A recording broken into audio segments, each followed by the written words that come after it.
This Georgia Department of Education screencast is intended to provide teachers of 4th grade social studies with content knowledge to aid in the teaching of the Georgia Standards of Excellence.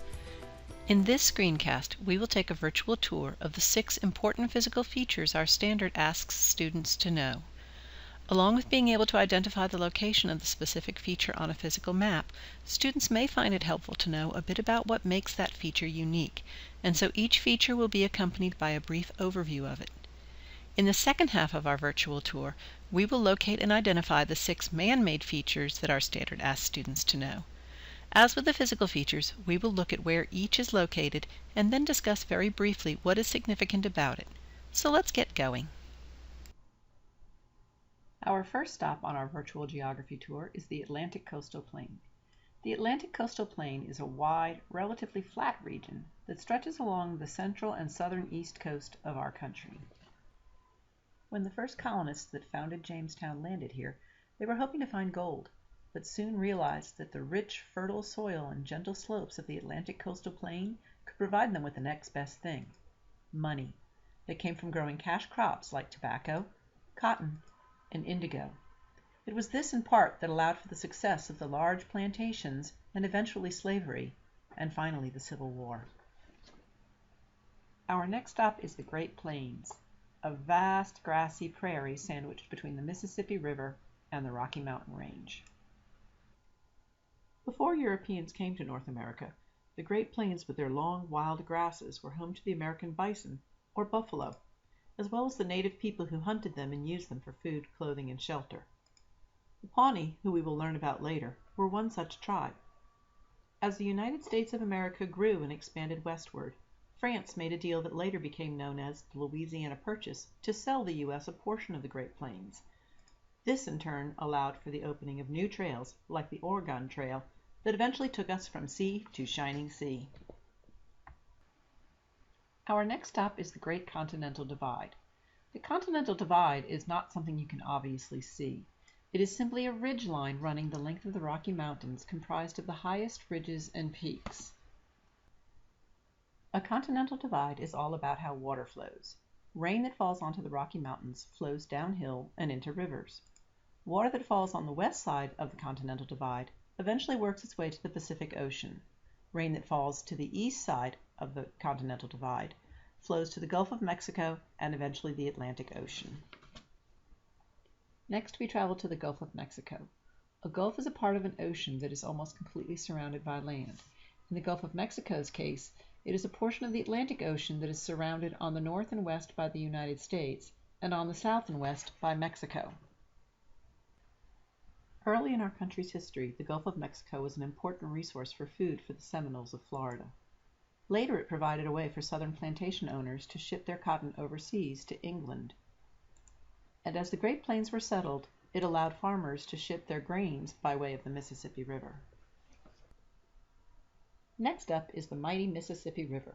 The Mississippi begins in northern Minnesota, traveling south over 2,000 miles to the southern end of Louisiana, where it empties into the Gulf of Mexico. It would be difficult to understate the importance of the Mississippi River to the United States of America. First, as we saw with the Great Continental Divide, the Mississippi River drains nearly all of the water from the center of the continent. Pretty much everything in between the Rockies and the Appalachian Mountains drains through the Mississippi. Agriculturally, the Mississippi River directly supplies water to the 10 states it either passes through or that border it. It also provides a way for farmers in the Great Plains and many southern states to get the crops or cattle to markets beyond our borders. During the Civil War, the Mississippi River was a critical part of the Union's Anaconda Plan. The plan was for the Northern Army to use the Mississippi River to advance their armies into the South while effectively splitting the region in two and simultaneously preventing the southern states from getting needed supplies and staples from ships plying the waters of the Mississippi River. And finally, the last of the natural physical features on our tour, the Great Lakes. Sitting on the United States northern border with Canada are 5 large freshwater lakes known collectively as the Great Lakes. Individually, they are Lakes Superior, Michigan, Huron, Erie, and Ontario. While each of the Great Lakes is a separate lake or basin, they are also interconnected forming a chain that connects on the eastern side with the St. Lawrence River, giving a natural outlet to the Atlantic Ocean. With the building of the Erie Canal, the Great Lakes also connect to the Atlantic by way of the Hudson River through New York. This allows ships to access the northern interior of our country. The first of our man-made or human-made features is New York City. The city of New York is at the very southern tip of the state of New York, where the Hudson River empties into Hudson Bay. It would be impossible to include all of the reasons New York City is important to our country and its history, so we will try to limit this discussion to a brief overview of those points that most lie within the standards we will be covering in 4th grade. New York was the scene of many important events during and leading up to the American Revolution. John Peter Zenger was a New York journalist who wrote scathing articles about the British colonial governor. Zenger was jailed for this, and it was his trial that eventually led to our national desire for freedom of the press, which in turn led to the First Amendment. New York City was also the site of the first Stamp Act Congress, where representatives from a number of colonies gathered to discuss displeasure with the taxation without representation they felt was inherent in the Stamp Act. It was also where the Sons of Liberty organized many protests. As we study immigration throughout U.S. history, New York's role as the eastern gateway to America makes it vitally important to learn about. Millions of immigrants' first sight in America was the Statue of Liberty in New York Harbor, a symbol of the new life they hoped for upon arrival here. The Statue of Liberty was a gift from France and was at least in part inspired by the Union victory in the Civil War. New York Harbor was chosen for its location because every ship arriving here had to sail right past it.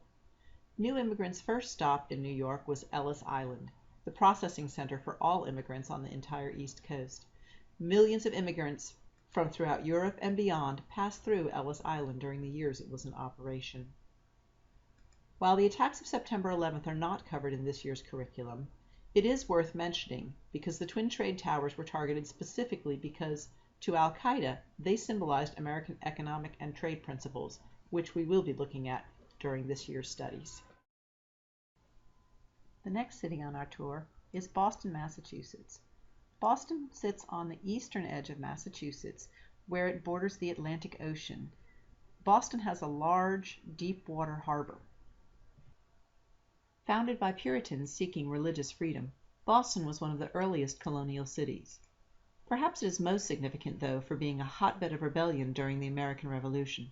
The Boston Massacre and the Boston Tea Party were two significant events that led up to the Revolutionary War. The Battle of Bunker Hill was part of an attempt by the British to gain control of Boston Harbor. And of course the famous Old North Church, where the lanterns signaling if the British were coming by land or sea were to be hung, initiating Paul Revere's Midnight Ride. Philadelphia, Pennsylvania is the third city on our tour. Philadelphia is on the southeastern edge of Pennsylvania, where the Delaware River forms the border between New Jersey and Pennsylvania. If Boston could be considered the hotbed of the American Revolution, then Philadelphia would be where it was authored. The Declaration of Independence was written in the Declaration House, as it is known today, by Thomas Jefferson, and was presented and adopted in Independence Hall during the Second Continental Congress. The United States Constitution was also penned and adopted in Philadelphia during the Constitutional Convention held there in 1787. Washington, D.C. is the capital of the United States and is located along the Potomac River on the border between Virginia and Maryland. The D.C. in Washington, D.C. stands for District of Columbia. It was decided that our nation's capital should not belong to any one state, as that might give that state more power than the others, and so a special district was created with land donated from both Virginia and Maryland. Washington is the seat of the three branches of our government. The Supreme Court, which decides the constitutionality of our nation's laws, is located there, as is the White House, home to the chief of the executive branch, our president. The Capitol building is where you will find the House of Representatives and the Senate that make up the two houses of our legislative branch. During the War of 1812, the White House and much of Washington, D.C. was set on fire by the occupying British troops. Next, we will travel to southern Pennsylvania and the town of Gettysburg. Gettysburg is probably best known for the battle that was to be a turning point in the Civil War. It is the farthest north that the Confederate Army ever got. It is also the site of a famous speech made by President Lincoln called the Gettysburg Address. The Erie Canal is our final tour stop. It is a man-made canal in the state of New York that connects one of the Great Lakes, Lake Erie, to the Hudson River. Using this canal, boats can travel from the Great Lakes to the Hudson River, south to the Port of New York, and into the Atlantic Ocean. The Erie Canal was built to allow goods to be transported between the Great Lakes and the Atlantic Ocean without having to go through Canada. This concludes our virtual tour of the physical and man-made features of the United States. Thanks for joining us. We'll see you next time. One more thing before you go. Here are some helpful resources where you can find additional information and facts, as well as the works used in the creation of this video.